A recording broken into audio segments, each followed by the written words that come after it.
आज दिल्ली के नगर निगम की 5 सीटों में उपचुनाव हो रहे हैं। सुबह 7:30 पर नगर निगम उपचुनाव के लिए मतदान शुरू हो गया है। बीजेपी और आम आदमी पार्टी के बीच सीधी टक्कर देखने को मिल रही है। 3 मार्च को वोटों की गिनती होगी और उसी दिन परिणाम घोषित किए जाएंगे। निगम के इस उपचुनाव में 3 पूर्वी और 2 उत्तरी निगम की सीटों पर चुनाव हो रहा है। इसमें 2 सीटें पूर्वी निगम में आरक्षित हैं। इन 5 सीटों पर कुल 63 उम्मीदवारों ने नामांकन कराया है। इन सभी सीटों पर शांतिपूर्वक ढंग से चुनाव कराने के लिए सारी व्यवस्थाएं पहले से की गई हैं और सुरक्षा व्यवस्था को बनाए रखने के लिए पुलिस और अन्य फोर्सेस की भी मदद वहां पर ली जा रही है। तो 5 सीटों को लेकर दिल्ली नगर निगम में उपचुनाव आज हो रहे हैं। सुबह से ही मतदान इसे लेकर शुरू हो चुका है। 3 मार्च को वोटों की गिनती होगी, परिणाम भी उसी दिन घोषित किए जाएंगे।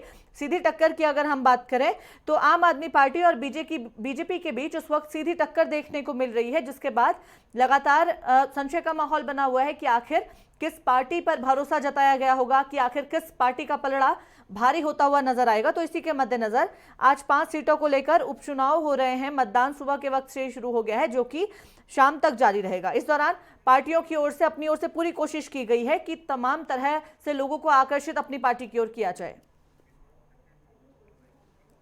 और भाजपा जिला अध्यक्ष विनोद बछेती जी हमारे साथ जुड़ गए हैं। बहुत बहुत स्वागत है आपका नेटवर्क 10 पर। नमस्कार। विनोद जी, देखा जा रहा है कि 5 सीटें पहले से ही आम आदमी पार्टी के पास हुआ करती थी, लेकिन अब जब उपचुनाव हो रहे हैं नगर निगम के, क्या माना जा रहा है कितनी सीटों पर बीजेपी का इस बार पलड़ा भारी रह सकता है? देखिए, ऐसा इसमें से एक सीट जो है वो अपने भाजपा की थी और जो कैंडिडेट थे उनकी डेथ हो गई, उसके बाद वहाँ उपचुनाव है। बाकी 4 सीटों पे भी आम आदमी पार्टी थी जी।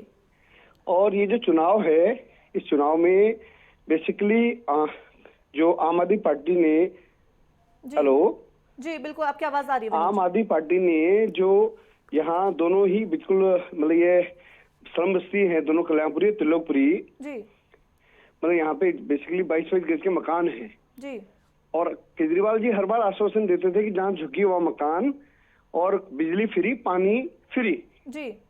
लेकिन पानी ऐसा है कि वो ना पीने लायक है ना नहाने लायक है और यहाँ तक कि दूर किसी जानवर को तक पिलाने लायक नहीं है जी। तो ये बड़ा मुद्दा है। लोगों में रोष है कि भाई पानी, केजरीवाल जी पानी फ्री की बात करते हैं और पानी ऐसा है कि किसी काम का नहीं है, पानी आता नहीं है जी। दूसरा, बिजली की जो बिल है, अगर आप जमीनी लेवल पे पूछे तो लोगों के मतलब आप पूछे नीचे आके तो बिल लोगों का आज भी 5-5 हजार, 10-10, 20-20 हजार के बिल आ रहे हैं जी। तो केवल ये ऊपर आम आदमी पार्टी का ऊपर ही ऊपर प्रचार है, बड़े बड़े अखबारों में पूरे पेज के ऐड है जी। और ये केवल झूठ और ये 4 सीटें भारतीय जनता पार्टी जीत रही है। शाम तक आपको भी रुझान जो एग्जिट पोल के थ्रू आप भी कर रहे होंगे और आपके सामने भारतीय जनता पार्टी के पक्ष में है। लोगों ने मतदाताओं ने अपना मन बना लिया है जी।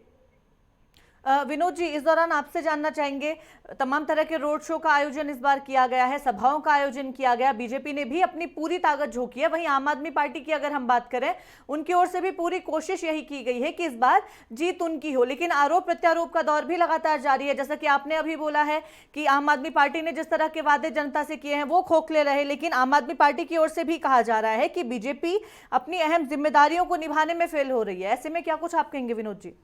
नहीं, मेरा केवल इतना जरूर है कि देखिए, जो रैलियां भारतीय जनता पार्टी की हुई उसमें क्षेत्र की जनता थी जी और क्षेत्र की जनता बिल्कुल मन बना चुकी है कि भाई हमें एक ऐसी पार्टी जिसने अभी देखिए 26 जनवरी को इतना बड़ा जो हमारा इन्होंने लाल किले से लेके कहां तक इस आम आदमी पार्टी के कार्यकर्ताओं ने जो घटना की, जिससे हम पूरे विश्व में भारत का नाम खराब हुआ और इन्होंने केवल पंजाब में जो निगम चुनाव के माध्यम उसको ध्यान में रख कर इन्होंने ये सारी वारदात की, लेकिन पंजाब में बिल्कुल सफाया हो गया आम आदमी पार्टी का।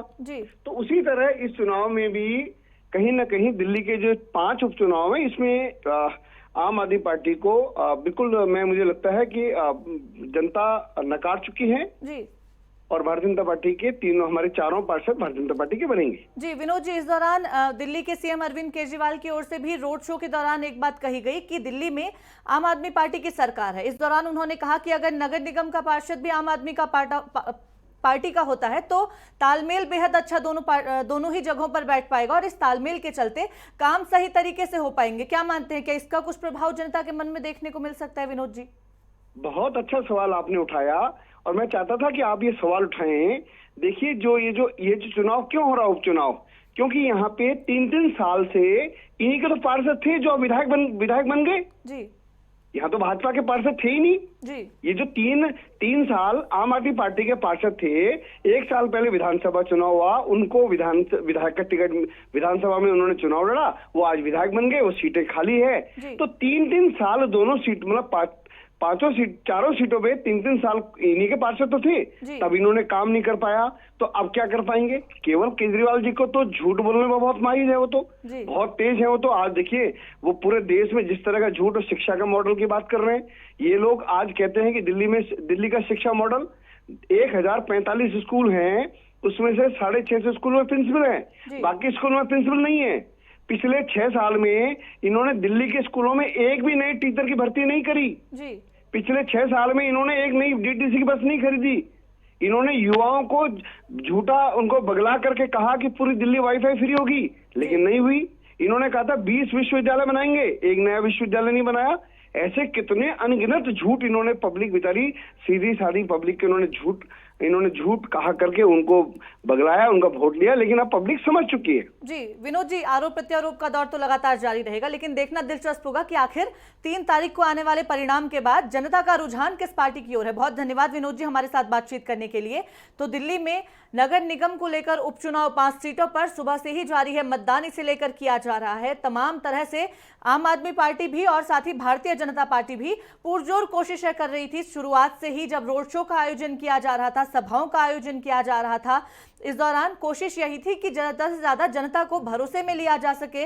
जिन मुद्दों को पहले पूरा ना कर पाए हों, उन मुद्दों को इस बार पूरे करने का आश्वासन जनता को दिया जाए। और यही चीजें इस दौरान भी देखने को मिली है, जहां आम आदमी पार्टी की ओर से इन रोड शो में तमाम तरह के वादे किए गए, वहीं बीजेपी की ओर से भी कई चीजों को लेकर जनता को अपनी ओर आकर्षित करने की कोशिश की गई है। जिसके बाद आज सुबह से ही मतदान जारी है और 3 तारीख को परिणाम घोषित होंगे, जिसके बाद देखा जाएगा कि आखिर किस पार्टी पर जनता ने भरोसा दिखाया है। और आम आदमी पार्टी के नेता विकास गोयल जी इस खबर पर हमारे साथ जुड़ गए हैं। बहुत स्वागत है आपका नेटवर्क 10 पर। धन्यवाद। विकास जी, 5 सीटों पर उपचुनाव इस वक्त जारी है, मतदान शुरू हो चुका है। क्या मानते हैं इस बार कितनी सीटों पर जीत दर्ज हो पाएगी आम आदमी पार्टी की? आम आदमी पार्टी 500 सीटों पर बहुत अच्छे मार्जिन से चुनाव जीत रही है। मैं सुबह से 5 वार्डों में ही घूम रहा हूँ और जनता में उत्साह है आम आदमी पार्टी को लेकर, और भारतीय जनता पार्टी से बड़ी त्रस्त आ चुकी है जनता, और 500 सीटों में अब की बार आम आदमी पार्टी का परचम लहराएगा। जी विकास जी, इस दौरान मुख्यमंत्री, दिल्ली के मुख्यमंत्री खुद रोड शो करने के लिए बाहर निकले हैं, खुद उन्होंने जनता से बातचीत करने की कोशिश की। कारण क्या इसके पीछे है कि खुद मुख्यमंत्री को आकर जनता से वोट के लिए अपील करनी पड़ी? नहीं, कारण कोई नहीं है। देखो, लोकतंत्र में चुनाव एक पर्व की तरह है, इसको धूमधाम से मनाना चाहिए। तो उसमें जो भी है, हम प्रचार कर रहे हैं। सीएम साहब भी इस बहाने लोगों से मिले, लोगों की मांग थी कि सीएम साहब हमारे बीच में आए, तो लोगों की मांग के ऊपर वो भी सीएम साहब भी जनता के बीच में गए। तो इससे कोई कारण नहीं है। हमारे छोटे से छोटा कार्यकर्ता और बड़े बड़े सीएम साहब सब जनता के आम लोग हैं और सब जनता के बीच में जाते रहते हैं। जी विकास जी, इससे पहले देखा जा रहा था 5 सीटें हैं, 4 सीटों पर आम आदमी पार्टी का ही कब्जा पहले था। इस दौरान पार्षदों को लेकर भी लगातार कहा जा रहा था, क्योंकि खुद सीएम ने बोला है कि पार्षद भी अगर आम आदमी पार्टी के होंगे तो बेहतर रहेगा। स्थानीय मुद्दों की अगर हम बात करें तो स्थानीय मुद्दों पर किस तरह से फोकस आम आदमी पार्टी ने किया है? इससे पहले किस तरह से काम किया गया कि जनता आखिर आम आदमी पार्टी पर एक बार फिर भरोसा दिखाए? विकास जी, देखिए, 3 सीटें हमारे पास थी, 2 सीटें हमारे पास नहीं थी पहले 5 सीटें, और अब 500 सीट हम जीतेंगे। हमारे जो पार्षद रहे पहले, उन्होंने भी जनता के बीच रहकर अच्छा काम किया, जबकि कोई फंड एमसीडी ने नहीं दिया, एमसीडी ने कोई कर्मचारी एमसीडी के पास नहीं है, तनख्वाह एमसीडी टाइम से नहीं दे पा रही, एमसीडी में भ्रष्टाचार बिल्कुल कैंसर की तरह फैल चुका है। उसके बाद जो हमारे पार्षद हैं, जो हमारे विधायक हैं, उन्होंने जनता के बीच रहकर काम किया और जनता इसको मानती है, और देखना इसका पूरा आशीर्वाद जनता आम आदमी पार्टी को देगी। जी विकास जी, इस दौरान तमाम तरह के वादे जरूर रोड शो के दौरान भी किए गए हैं, कई सारी चीजें देखने को मिली हैं। क्या मानते हैं, क्या जनता वाकई में आम आदमी पार्टी के साथ खड़ी हुई इस बार नजर आएगी? बिल्कुल बिल्कुल, मैं तो ग्राउंड में घूम रहा हूँ सुबह से, और ग्राउंड में आप खुद घूमेंगे तो आपको माहौल दिखेगा। और ये तो 22 चुनाव है, अगले साल जब चुनाव होगा एमसीडी का, तो आप देखना तीनों मेयर अब की बार आपने एमसीडी में आम आदमी पार्टी के होंगे, क्योंकि भारतीय जनता पार्टी के 15 साल के भ्रष्टाचार से दिल्ली की जनता दुखी हो चुकी है। एमसीडी के कर्मचारी परेशान हो चुके हैं, 5 महीने उनको तनख्वाह नहीं मिलती, उनके घर का चूल्हा नहीं जलता। तो भारतीय जनता पार्टी ने जो माहौल एमसीडी में बना दिया है, दिल्ली की जनता से परेशान हो चुकी है, बाहर फेंकने के लिए तैयार बैठी। चलिए, बहुत धन्यवाद विकास जी हमारे साथ बातचीत करने के लिए। तो दिल्ली में इस वक्त उपचुनाव को लेकर मतदान जारी है। तमाम तरह के वादे और तमाम तरह के आश्वासन पार्टियों की ओर से जरूर दिए गए हैं, लेकिन देखना दिलचस्प होगा कि 3 तारीख को आने वाले परिणाम में जनता ने किस पर भरोसा किया है।